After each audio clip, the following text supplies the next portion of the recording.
so I don't want to go over my time, but I'm very happy to help any of you with any of your research. Thank you.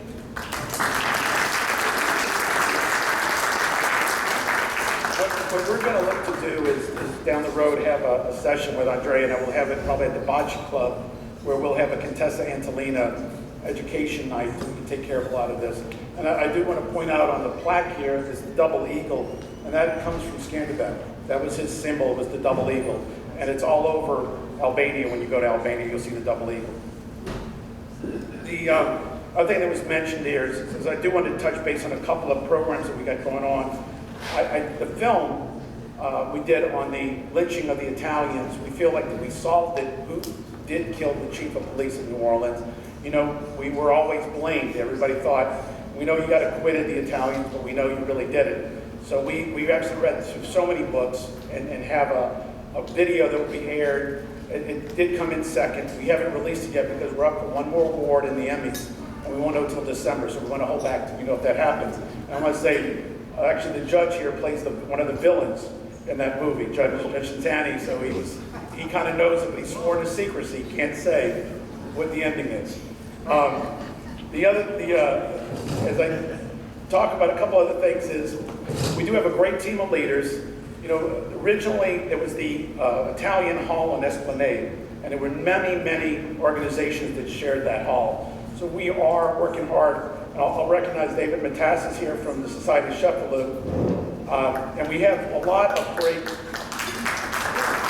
has grown his organization by 45 people in the last 2 years since he became president. What a great job he's doing, a lot of energy. And if I don't mention Ramona, I'm going to really be not giving credit to the person doing a lot of the work.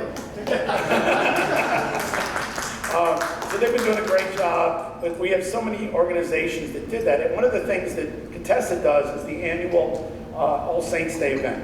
And that road, we should expand that. We have a dozen mausoleums that are there. So why not try to get all the villages of Sicily to come at 3 o'clock on All Saints Day and have the event be much bigger and larger.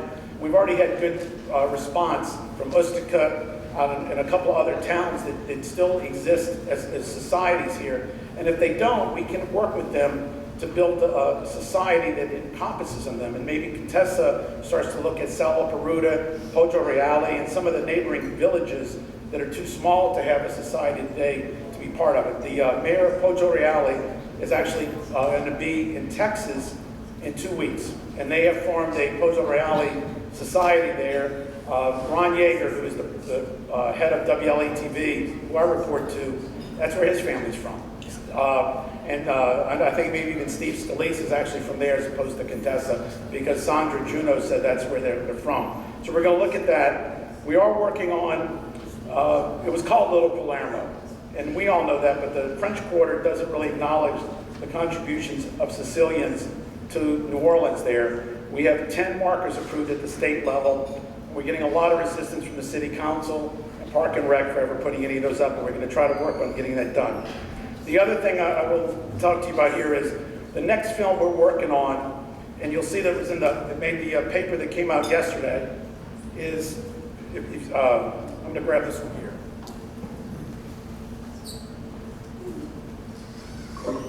Oddly enough, everybody's heard of Charles Lindbergh. I'm going to raise their hands. How many people have heard of Francesco Di Pinedo? Okay, 2. All right. Francesco Di Pinedo landed a plane on the Mississippi River, a seaplane, 2 months before Charles Lindbergh crossed to Paris. Nobody knows that story. I happened to be in the Lakefront Airport one day, and I saw a painting, and I'm going to go through some cue cards here. This is the painting, part of the painting that's at the Lakefront Airport. It's his plane landing in Brazil. And he actually landed the plane in Brazil 3 months before Lindbergh, and then he went up the Amazon through the Caribbean from Havana, and he landed in New Orleans on March 27, 1927. This is what he looked like. He was a very good-looking man.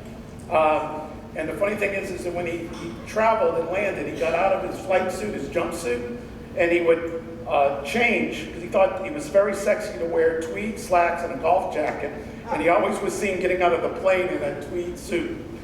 Okay? This is the plane here.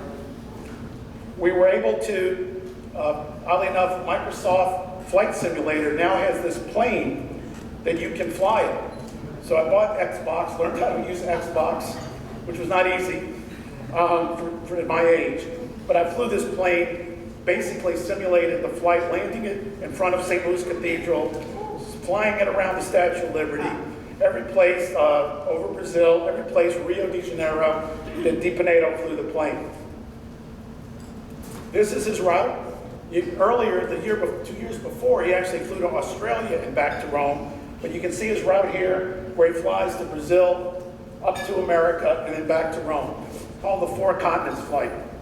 This is what it looked like here, a larger scale image of what he did.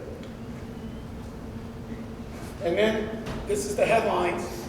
We did a lot of research. You can see famous flyer, welcome to New Orleans, Di Pinedo, called the Columbus of the Air. This is Di Pinedo with the mayor at the time, Arthur O'Keefe. And this is the plane in front of the Navy Yard on Poland Avenue. You see the building here? This is it was called the Santa Maria, was the plane.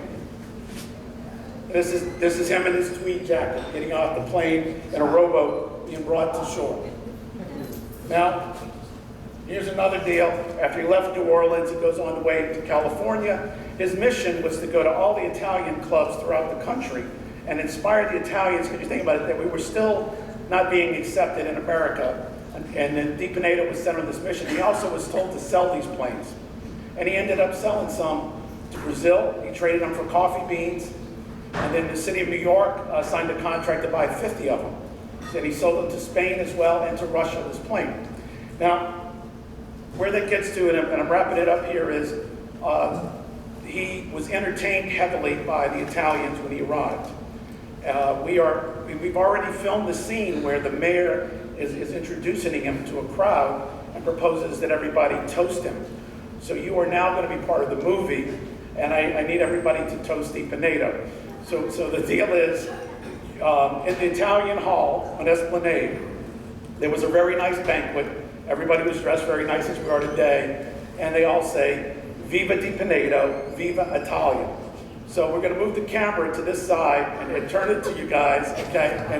And I basically need you to stand up, hold your water glass or something, and we'll do a couple of takes where we say Viva Di Pinedo and Viva Italia, and that will be part of our film that we present in the Italian Film Festival. And to clarify, it's the Italian Film Festival is put on by the National Italian American Foundation. And that's where we came in second 2 years ago. We're hoping to win first this year with the Di Pinedo Classic. So if you would mind if we'll fill it up.